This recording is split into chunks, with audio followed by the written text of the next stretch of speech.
स्वागत है आप सभी का। तो ये आज क्लास 3 है और स्टार्ट करेंगे आज का सेशन। आज के क्लास में हमने तालिका के प्रश्न ले रखे हैं। ग्राफ और तालिका के प्रश्न गलत होने ही नहीं चाहिए पीईटी एग्ज़ाम में, या फिर कोई अदर भी आप एग्ज़ाम देते जहाँ पर डाटा इंटरप्रिटेशन से क्वेश्चन पूछा जाता है तो आपको यहाँ से हेल्प मिलेगी। ये प्रश्न बहुत ही आप आसानी से कर सकते हैं। कभी कभी आपको चीज़ें कॉम्प्लिकेटेड रूप में देखने को मिल जाती हैं तो आपको ऐसा लगता है कि कैलकुलेशन पार्ट है, कहीं ना कहीं हम ये वाला सेक्शन स्किप कर देते हैं, जबकि यही वाला सेक्शन आपको टोटल मार्क्स मिलने में हेल्प करता है। आप कोई भी दूसरा सेक्शन आप उठा के देखिएगा, हिंदी में मिल सकता है, बाकी और जो अदर सेक्शन है जीएस का पार्ट है, जीके का पार्ट है, करंट अफेयर का पार्ट है, आप वहाँ पे सारे क्वेश्चंस नहीं कर पाते हैं, कुछ ना कुछ क्वेश्चन छूट जाता है, या फिर अगर आपकी तैयारी बहुत अच्छी होती है तभी आप सारे क्वेश्चन वहाँ पर सही कर पाते हैं। ग्राफ और तालिका में थोड़ा सा समय लगता है, टाइम टेकिंग होते हैं ये क्वेश्चन, लेकिन ये क्वेश्चन बहुत आसान होते हैं। तो आज का सेशन देखते हैं और आप पूरा कंप्लीट वीडियो देखने के बाद आप कमेंट करके ज़रूर बताइएगा कि ये प्रश्न कितना आसान लगा आपको। सबसे पहले यहाँ पर समझ लेते हैं कि ये है क्या तालिका में। तो इसमें आप देखेंगे 2010 से 2017 के मध्य फसलों का उत्पादन दिया गया है। कई फसल हैं और 2010-11 से स्टार्ट है और 2016-17 तक ये फसल हो गए अलग अलग, और उत्पादन टन में है तो आपको यहाँ पर टन से मतलब नहीं, आप यहाँ पर केवल ये वाला डाटा फिगर देखिए बस। जैसे 2010-11 में गेहूं का उत्पादन कितना है तो 6121, हम टन यहाँ पे नहीं बोल रहे हैं, आप समझ जाएंगे। चावल का उत्पादन कितना है 874। इसी तरह से बाजरा का 2013-14 में मैं पूछ लूँ आपसे कि आलू का उत्पादन कितना हुआ है तो 2013-14 में आप आलू वाले में आ जाएंगे 245। ठीक है, तो इसी तरह से आपको यहाँ पर डाटा लेना है। अब पहला क्वेश्चन देखते हैं इस पर बेस्ड ऑन। पहला क्वेश्चन यहाँ पर है, गेहूं उत्पादन में किस वर्ष के दौरान गिरावट दिखाई दी।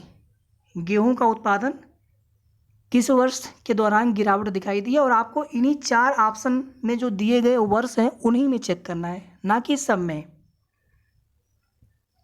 तो यहाँ पर हम लोग 13-14, 14-15, 15-16 और 16-17 में चेक करेंगे। ध्यान से देखिएगा, यहाँ से स्टार्ट करेंगे 13-14, फिर 14-15, 15-16, 16-17 गेहूं के उत्पादन के लिए।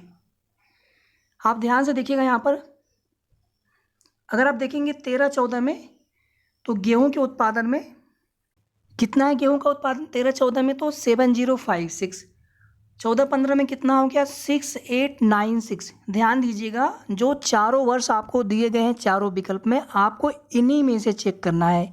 कभी कभी ऐसा होता है ना, पूछ देता है कि पिछले वर्ष की तुलना में, ऐसा करके डायरेक्टली क्वेश्चन पूछ देगा, तो आपको उस पर्टिकुलर ईयर के पिछले वर्ष वाले में कितना उत्पादन हुआ है आप ये देखेंगे, और उसके बाद जिस वर्ष के लिए पूछा गया है उस वर्ष में उत्पादन घटा कि बढ़ा, फिर आपको ये देखना होता है।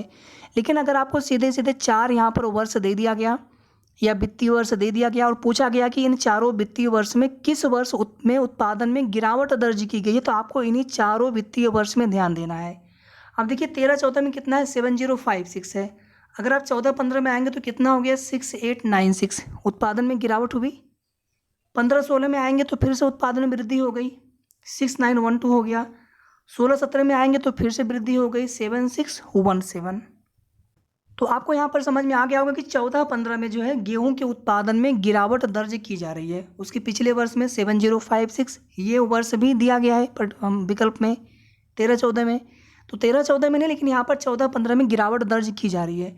लेकिन अगर आप यहीं देखेंगे 13-14 में तो इसके पिछले वर्ष की तुलना में गिरावट दर्ज की गई है। लेकिन इन चारों ऑप्शन में से अगर आपको देखना होगा तो यहाँ पर राइट आंसर हो जाएगा 2014-15। ठीक है, तो यहाँ पर राइट आंसर क्या हो जाएगा 2014-15, ऑप्शन सी। अब सेकंड क्वेश्चन देख लेते हैं इसी तालिका पर बेस्ड ऑन।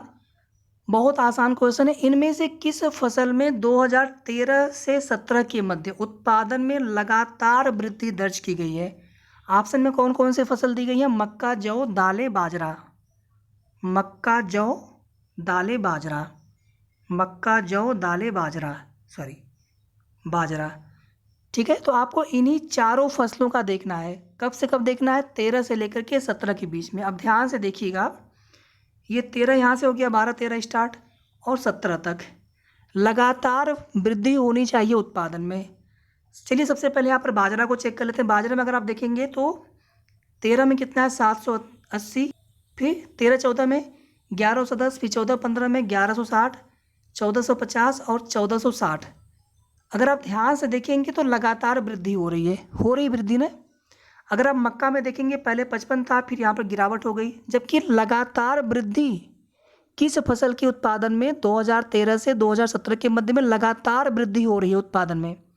आपसे ये पूछा गया क्वेश्चन में। जौ में देखेंगे तो यहाँ पर भी देखिए एक बार गिरावट दर्ज हुई, फिर यहाँ पर गिरावट दर्ज हुई। दालें में देखेंगे तो 680, फिर यहाँ पर गिरावट दर्ज हुई 310, फिर 370, फिर गिरावट दर्ज हुई 300, फिर गिरावट दर्ज हुई 260। तो केवल यहाँ पर बाजरा ऐसा फसल है जिसके उत्पादन में लगातार वृद्धि हो रही है। 780 से बढ़ा 1110, 1110 से बढ़ के 1160, फिर 1160 से बढ़ के 1450 और 1450 से बढ़ के 1460। तो यहाँ पर राइट आंसर क्या हो जाएगा? बाजरा, ऑप्शन डी। अगला क्वेश्चन देखिए इसके बाद, 2010-11 से 2016-17 की अवधि के मध्य आलू का औसत उत्पादन पूछा है। औसत उत्पादन 10-11 से 16-17, यानी बिल्कुल इनिशियल वाले वित्तीय वर्ष से और लास्ट वाले वित्तीय वर्ष आलू के उत्पादन में। ये अलग अलग उत्पादन है, अलग अलग वर्षों में है। आपसे पूछा है औसत उत्पादन बताइए, तो औसत के लिए हम क्या करते हैं? सभी को जोड़ देते हैं। तो यहाँ पर हम इन सभी को जोड़ देते हैं आपस में। आलू के लिए पूछा गया है 10-11 से 16-17 तक, तो इन सभी को जोड़ने के बाद आपको मिलेगा 2057। आप भी ऐड करके देख लीजिएगा। और इसमें डिवाइड कितने से करेंगे? आपने जितने डाटा को जोड़ा है, टोटल कितने यहाँ पर डाटा है? 1 2 3 4, 1 2 3 4 5 6 7। तो आप क्या करेंगे? 7 से डिवाइड कर देंगे, तो इन 7 वर्षों के दौरान आलू का औसत उत्पादन आपको मिल जाएगा। डिवाइड आप सभी करिएगा, हमने यहाँ पर डिवाइड किया है तो यहाँ पर मिला है 293.86। 293.86 सभी को ऐड करने के बाद 7 से डिवाइड कर दिया हमने। आपसे औसत उत्पादन पूछा है, तो यहाँ पर राइट आंसर क्या हो जाएगा? बी वाला, 293.86 टन, 98 का बी। ठीक है, अगला क्वेश्चन देखिए, 2016-17 के मध्य इनमें से, देखिए हमारे चैनल के माध्यम से आपको कंप्लीट तैयारी करवाई जाएगी। प्रीवियस ईयर के जितने भी क्वेश्चन हैं उनको हम जल्दी जितना हो सकता है फास्टली उनको हम रिवाइज कर लेंगे, एक बार प्रैक्टिस कर लेंगे। उसके बाद जितने भी नए, अगर आप लास्ट ईयर में जाएंगे 2021 या 2022 जो पेट का एग्जाम हुआ था, उसके लिए हमने कई सारे प्रैक्टिस सेट आप सभी को करवा रखे हैं। कुछ पेट क्लासेस भी चली थी, लेकिन इस बार कोशिश करेंगे कि आप सभी को इसी तरह से क्लासेस देते रहें लगातार। तो जितने भी प्रैक्टिस आप पहले क्यों चाहे अभी क्यों, आप जो चाहे आप देख लीजिएगा। उसमें केवल और केवल आपको करंट अफेयर वाला वो आपको अलग से देखना होगा, बाकी चीज़ें तो वही रहेंगी लगभग। लेकिन यहाँ पर हम सारे प्रैक्टिस सेट आपको फिर से करवाएंगे, और हमारी कोशिश ये होगी कि आप एक अच्छा स्कोर पाइए पेट 2023 में। जितना अच्छा स्कोर आप कर सकते हैं, ताकि आने वाले किसी भी भर्ती के लिए, आप सभी भर्तियों के लिए, UPSSI से जो भी भर्तियाँ आती हैं आप उनमें एलिजिबल रहें। तो 2016-17 के मध्य आप लोग प्लीज़ वीडियो को लाइक करके शेयर जितना हो सके आप कर दीजिएगा। 2016-17 के मध्य इनमें से किस फसल के उत्पादन में पिछले वर्ष की तुलना में गिरावट दर्ज की गई है? ठीक है, अब देखिए ये क्वेश्चन जो भी हम पहला क्वेश्चन जब डिस्कस कर रहे थे तो हमने आपको ये चीज़ें बताई थी कि आपको क्यों कंफ्यूज नहीं होना, क्योंकि देखिए इस क्वेश्चन में लिखा हुआ है पिछले वर्ष की तुलना में, और आपको एक ईयर दे दिया गया है। यहाँ पर ऐसा नहीं था, यहाँ पर आपको 4 वर्ष दिए गए थे, इन्हीं चारों वर्ष में ही आपको देखना था। चलिए अब यहाँ पर देख लेते हैं 2016-17 में,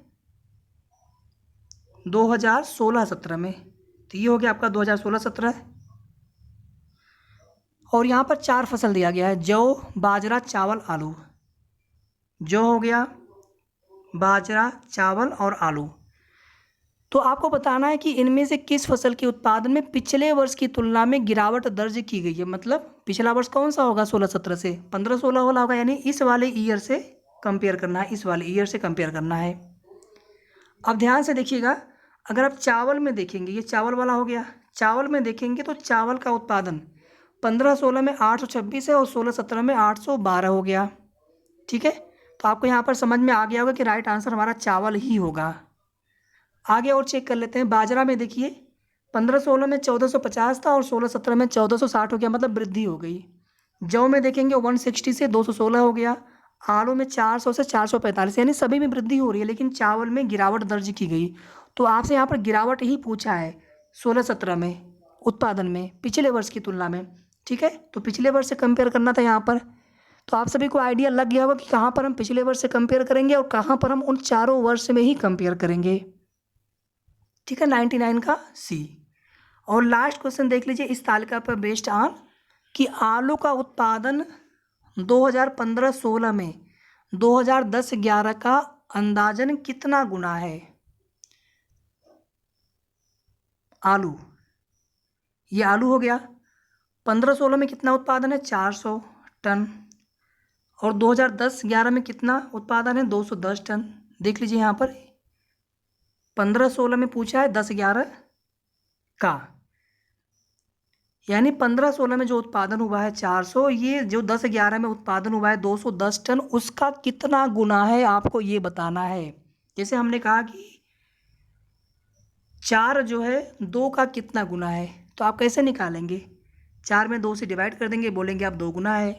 हमने कहा 8 जो है 3 का कितना गुना है, क्या करेंगे आप 8 में 3 से डिवाइड कर देंगे। यही काम आपको यहाँ पर करना है। 400 में 210 से डिवाइड कर दीजिए तो पता चल जाएगा कि 400 210 का कितना गुना है। अगर आपसे यही पूछा गया होता कि 15-16 में जो उत्पादन है आलू का 10-11 में उत्पादन का कितना प्रतिशत अधिक है, तो आप क्या करते हैं यहाँ पर 100 से मल्टीप्लाई कर देते। लेकिन यहाँ पर आपसे केवल पूछा गया है कितना गुना होगा, तो आप डिवाइड करके देख लीजिएगा 1.90 समथिंग आएगा, 1.90। आप डेसिमल के 2 स्थान तक कैलकुलेट करिएगा अधिकतम, उसके आगे नहीं। ठीक है, समझ में आ गया आप सभी को ये क्वेश्चन भी। तो यहाँ पर देखिए डी वाला ऑप्शन करेक्ट हो जाएगा। तो यहाँ पर ये आज की क्लास समाप्त होती है। तो क्लास कैसी लगी आप सभी कमेंट करके ज़रूर बताइएगा।